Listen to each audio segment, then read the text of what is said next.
Bonjour mesdames et messieurs et bienvenue. Je suis tout à fait ravi de vous retrouver dans cette nouvelle édition dans votre émission semi-hebdomadaire autour du monde édition Afrique. Comme vous savez, pendant cette édition, on essaye de jeter un coup d'œil sur les grands efforts déployés de la part de l'Égypte et sur la scène africaine dans tous les domaines, à partir bien sûr de la politique, passant par l'économie jusqu'aux même les efforts bien sûr culturels. Donc, très rapidement, nous allons commencer cette nouvelle tournée dans le monde africain par l'activité présidentielle. En fait, le président Abdel Fattah al-Sisi a reçu hier, c'est-à-dire mardi, le président de la République démocratique du Congo, RDC, Félix Tshisekedi. Et bien sûr, cette rencontre a eu lieu au palais présidentiel de l'Etihadiyya. En fait, les deux leaders ont eu des entretiens en tête-à-tête et suivi d'une séance élargie aux délégations des deux partis. Des entretiens ont été suivis d'une conférence de presse au cours de laquelle les deux leaders ont mis l'accent sur les liens historiques entre les deux pays. Depuis la libération nationale au siècle dernier, le président Sisi a également affirmé que les entretiens avaient été fructueux et objectifs et qu'ils ont échangé de points de vue et des visions vis-à-vis des différents dossiers convenus de renforcer le partenariat stratégique entre les deux pays. Le chef de l'État a affirmé l'intention de deux pays de booster les relations bilatérales en multipliant les échanges commerciaux tout en travaillant à concrétiser la commission mixte dans les plus brefs délais. Sisi a également souligné l'importance du transfert d'expertise égyptienne pour renforcer la coopération entre les deux pays dans le domaine des ressources hydrauliques. Le président Sisi a de renchérir qu'il a affirmé au président de la RDC du Congo que les Nils était une source de coopération de développement, tout en indiquant avoir passé en revue l'évolution du dossier de barrage de la Renaissance afin de parvenir à un accord légal contraignant. Le président Tshisekedi a pour sa part souligné avoir discuté avec le président Sisi de l'échange d'expertise en ce qui concerne les questions relatives aux eaux des Nils. Il a à cet effet informé le président qu'il avait récemment reçu séparément à Kinshasa la présidente éthiopienne et les ministres soudanais des Affaires étrangères de l'eau. Et de l'eau même, il a ajouté avoir examiné avec eux les questions relatives aux eaux et aux barrages de la Renaissance. Il a également affirmé sa position qui reflète son engagement à partir de ce samedi à étudier ces questions parallèlement à sa présidence de l'Union africaine afin que même les pays voisins ne connaissent aucune tension et poursuivent la coexistence pacifique.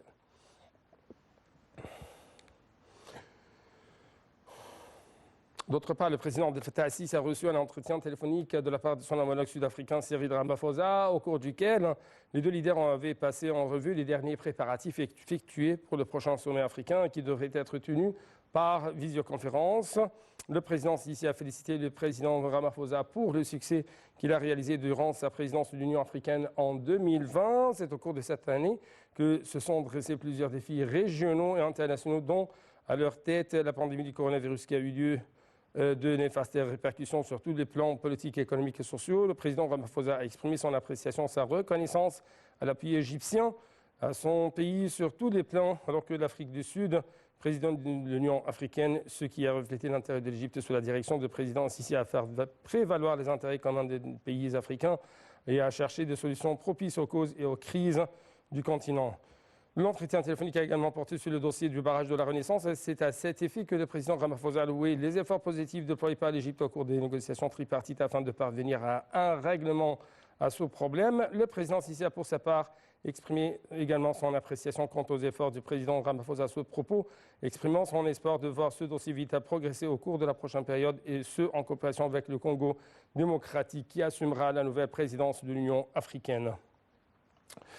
D'autre part, on trouve qu'il y avait bien sûr une déclaration très importante faite par le président Abdel Fattah al-Sisi au cours de sa rencontre avec le président de la Commission africaine, M. Moussa Faki. Selon le président, l'Égypte n'a et n'épargnera aucun effort pour soutenir les frères africains. Tout de suite, un commentaire de Marwa Arafa chez Boussela.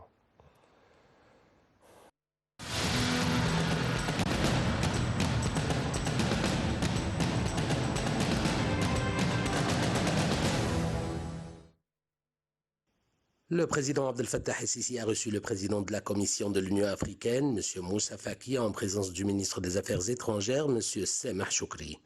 La réunion a été témoin de l'échange des points de vue ainsi que l'examen de la vision du président al-Sisi concernant certaines questions et problèmes africains à la lumière des préparatifs en cours pour la tenue du prochain sommet africain annuel. Le président Abdel Fattah el-Sisi a pour sa part expliqué au président de la Commission africaine que la voie du développement en Afrique commence avant tout par restaurer la stabilité et créer une infrastructure intégrée formant une base de développement pour les pays africains permettant de relier les régions géographiques du continent africain, ce qui renforce l'objectif souhaité de l'intégration économique et régionale sur le continent. Outre, le président al-Sisi a affirmé que l'Égypte n'a jamais épargné aucun effort pour soutenir ses frères africains et qu'elle tendra toujours la main pour la coopération, la construction et le développement dans l'intérêt de tous les pays africains afin de renforcer par la libre volonté de leur peuple leur sécurité et leur stabilité. De son côté, M. Faki a affirmé que les efforts de l'Union africaine dépendent principalement sur le rôle de l'Égypte sous la direction du président al-Sisi et de son poids en Afrique étant le pilier fort de l'action africaine conjointe, tout en affirmant sa confiance que l'Égypte continuera son rôle dans la promotion des efforts de développement en Afrique. La réunion a porté aussi sur l'examen de certains conflits en Afrique et les efforts pour les régler politiquement, au premier rang la situation dans la Corne de l'Afrique et le dossier libyen.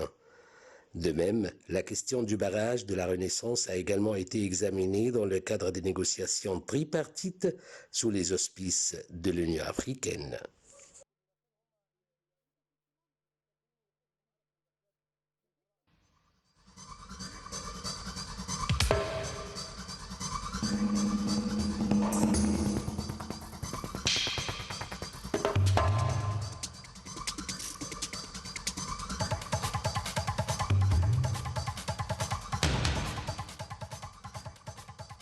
Donc, comme vous avez observé, chers téléspectateurs, des activités intenses de la part de l'Égypte sur la scène africaine durant presque les 48 dernières heures. Et bien sûr, pour préparer le prochain, le grand dossier qu'ils vont bien sûr proposer durant le prochain sommet africain d'Union, bien sûr, à partir duquel le Congo va prendre la présidence, la nouvelle présidence de l'Union africaine. C'est pourquoi le président a bien sûr eu un entretien, une rencontre très importante avec le président du Congo, RDC du Congo, Félix Tshisekedi. Donc, pour avoir plus d'explications, nous avons en ligne de l'ANTV internationale l'honneur, en fait, d'avoir en ligne de l'ANTV internationale M. Ali Al-Hifni, l'ambassadeur. Ali Al-Hifni, c'est un ex-ministre adjoint des Affaires étrangères spécialisé dans les affaires africaines. Monsieur l'ambassadeur, vous êtes toujours le bienvenu. Merci beaucoup pour nous rejoindre à travers la ligne de l'ANTV internationale. C'est moi qui vous remercie infiniment. Donc, ma question porte sur votre lecture. Votre lecture concernant, bien sûr, ces activités égyptiennes. Une rencontre très importante avec le président du Congo, RDC du Congo, ici au Caire. Un entretien téléphonique avec M. Ramaphosa, le président de l'Afrique du Sud. Et enfin, Monsieur le président de la Commission africaine, Moussa Faki, qui était ici en Égypte. Donc, votre lecture. S'il s'agit de faire une analyse concernant ces événements, il faut dire que les consultations sont tellement nécessaires d'être entamées avec le Caire, avec le président, avec le chef de la diplomatie égyptienne, avec également le secrétaire général de la Ligue arabe, la Ligue des États arabes, surtout comme vous l'avez cité à la veille du sommet africain prochain qui va se tenir à Addis Abeba.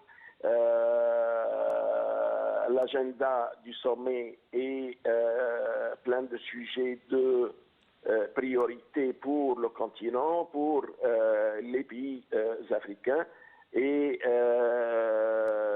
le fait que le président de la Commission africaine a entamé cette visite pour des consultations avec l'Égypte ça reflète l'importance d'avoir ces consultations avec l'Égypte portant sur les différents dossiers, surtout en ce qui concerne le dossier du barrage de la Renaissance. Oui, donc c'est un dossier, c'est une question tout à fait vitale pour le continent africain tout entier.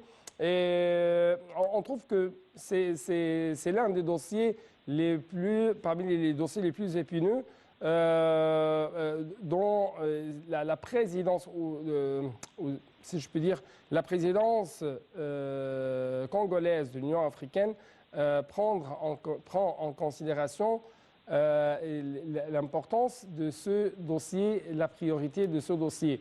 Donc, qu'est-ce que vous avez observé au cours de ces entretiens avec, par exemple, M. Moussa Faki, avec le président Tshisekedi, avec le président Ramaphosa?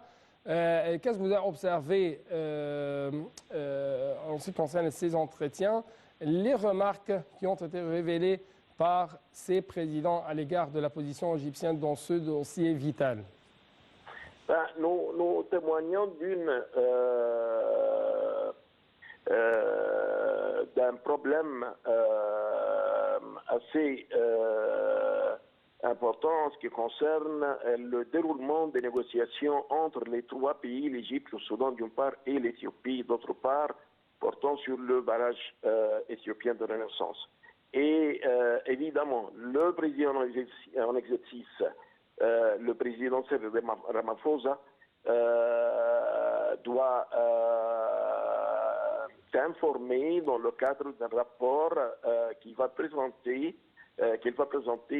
au sommet les efforts déployés par lui personnellement, par la présidence sud-africaine de l'Union africaine, et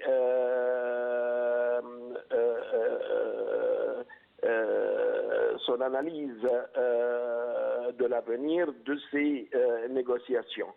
Comment surmonter cette impasse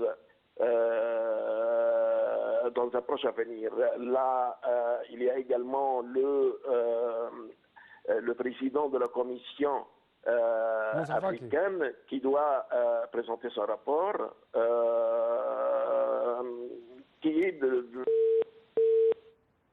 Donc, il s'avère qu'il y avait une rupture dans nos contacts avec monsieur l'ambassadeur Ali Al-Hifni. On va essayer de récupérer cet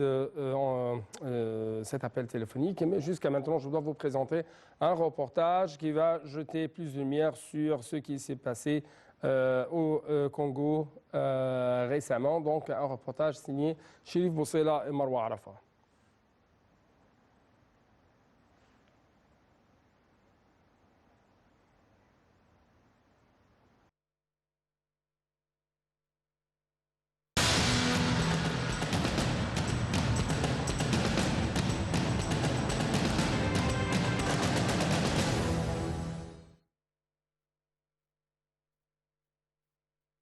Une nouvelle majorité de 391 députés sur 500 soutient désormais le président de la République démocratique du Congo, Félix Tshisekedi, qui devait depuis son élection en janvier 2019 gouverner dans une coalition avec son prédécesseur Joseph Kabila, dont les partisans étaient majoritaires au Parlement. Le président de la République démocratique du Congo est en passe de devenir le seul homme fort à la tête du plus grand pays d'Afrique subsaharienne, en isolant son prédécesseur Joseph Kabila, qui perd la majorité à l'Assemblée proclamée président en janvier 2019, mais obligé de partager le pouvoir avec Joseph Kabila. Le président Tshisekedi peut désormais compter sur le soutien de 391 députés sur 500 à l'Assemblée. Ces 391 députés vont constituer la nouvelle majorité de l'Union sacrée de la nation, voulue par le président Tshisekedi pour écarter son prédécesseur Kabila. C'est ce qu'a indiqué le sénateur Modeste Bahati, qui a été nommé par le chef de l'État le 1er janvier pour identifier cette majorité. Cette majorité écrasante devrait permettre l'investiture d'un prochain gouvernement pro-Tshisekedi à l'Assemblée nationale, a-t-il ajouté. Proche de l'ancien président Kabila, le Premier ministre sortant, Sylvestre Ilunga, a parallèlement suggéré jeudi que son gouvernement allait démissionner après avoir été visé par une motion de censure largement adoptée à l'Assemblée nationale mercredi soir. Modeste Bahati a remis son rapport à Félix Tshisekedi en présence de la presse.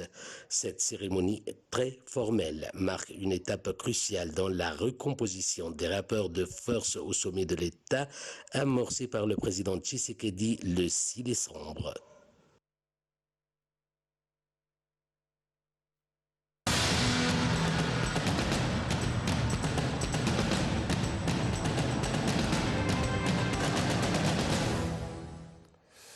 Passons donc en Afrique du Sud, où l'ex-président Jacob Zuma n'a pas le droit de rester silencieux. C'est ce qu'a conclu la Cour constitutionnelle sud-africaine dans son jugement rendu jeudi. Celle-ci lui ordonne de comparaître devant la commission anticorruption, surtout de témoigner.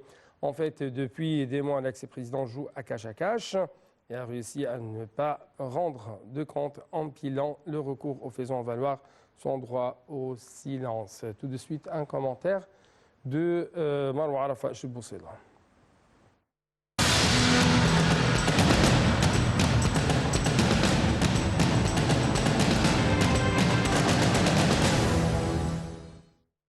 L'ex-président Jacob Zuma n'a pas le droit de rester silencieux, a conclu la Cour constitutionnelle sud-africaine. Dans son jugement rendu ce jeudi, celle-ci lui ordonne de comparaître devant la commission anticorruption et surtout de témoigner. Depuis des mois, l'ex-président joue à cache-cache et a réussi à ne pas rendre de compte en pliant les recours ou faisant valoir son droit au silence. En octobre dernier, il s'est même présenté devant la commission sans prononcer un seul mot. Excédée, celle-ci avait alors saisi la Cour constitutionnelle. C'est donc chose faite. L'ex-président va devoir répondre aux questions de la commission qui a déjà entendu des dizaines de ministres, élus, hommes d'affaires ou hauts fonctionnaires qui ont déballé au grand jour les scandales de l'ère Zuma.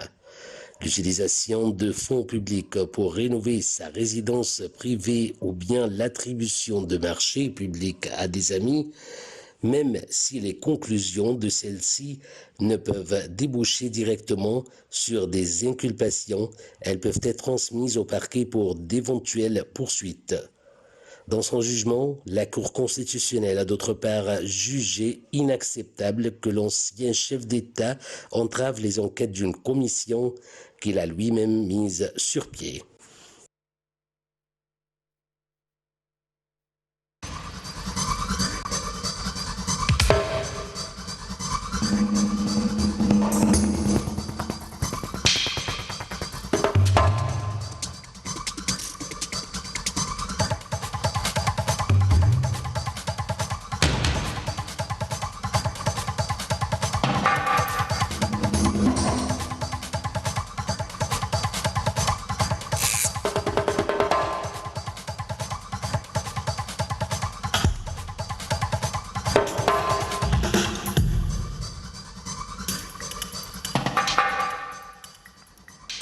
En fait, avant de vous quitter, chers téléspectateurs, je dois vous rappeler que le ministre égyptien des Affaires étrangères, M. Sameh Choukri, a discuté lundi lors d'une réunion virtuelle par visioconférence avec la ministre sierra-léonaise des Affaires étrangères de la coopération internationale, Nabila Tunis, des moyens de consolider les relations bilatérales des questions internationales d'intérêt commun. Le porte-parole du ministère des Affaires étrangères a déclaré que M. Choukri avait affiché la volonté de l'Égypte de développer les relations bilatérales dans divers domaines de coopération, en particulier le commerce et les investissements égyptiens directs en Sierra Leone, tout en encourageant les entreprises égyptiennes à y développer leurs activités. M. Choukri a ajouté, selon le porte-parole, M. Choukri a salué les efforts actuels pour renforcer les relations entre les deux pays avec la signature d'un certain nombre d'accords bilatéraux, y compris la coopération dans les domaines de concertation politique, de la culture, de la jeunesse et du sport. Également, les deux ministres ont discuté de la possibilité pour la partie Sierra lyonnaise de bénéficier de l'expertise égyptienne dans les domaines agricoles, piscicoles et d'enseignement en augmentant le nombre de bourses égyptiennes, en particulier dans le domaine médical, l'autonomisation des femmes et des jeunes et l'encouragement du partenariat entre les secteurs privés et publics dans les deux pays figuraient aussi au menu de ces discussions. Donc, même avant de vous quitter, je dois vous rappeler qu'on n'a pas pu, bien sûr, récupérer cet appel téléphonique avec l'ambassadeur Ali El-Hifni pour nous donner un peu plus d'analyse en ce qui concerne bien sûr, la rencontre effectuée par le président Fattah el-Sisi avec un nombre de dirigeants africains, en tête, bien sûr, le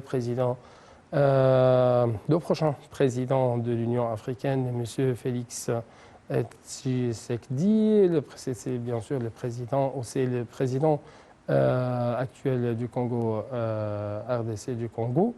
Et la même chose avec le président sud-africain Cyril Ramaphosa et le président de la Commission de l'Union africaine, M. Moussa Faki. Je dois même vous rappeler qu'il y avait des notes très importantes révélées par l'Égypte au cours de cette dernière rencontre avec M. Moussa Faki. Selon le président, l'Égypte n'a et n'épargnera aucun effort pour soutenir les frères africains et continuera à leur tendre la main pour la coopération, la construction et le développement. Le chef de l'État a bien sûr ajouté le lumière sur le processus de développement en Afrique qui doit commencer avant tout par le renforcement de la stabilité et par le renforcement de la construction d'infrastructures intégrées qui constituent le socle du développement des États africains et permettent de les rattacher géographiquement. Donc c'est une vision égyptienne fixe.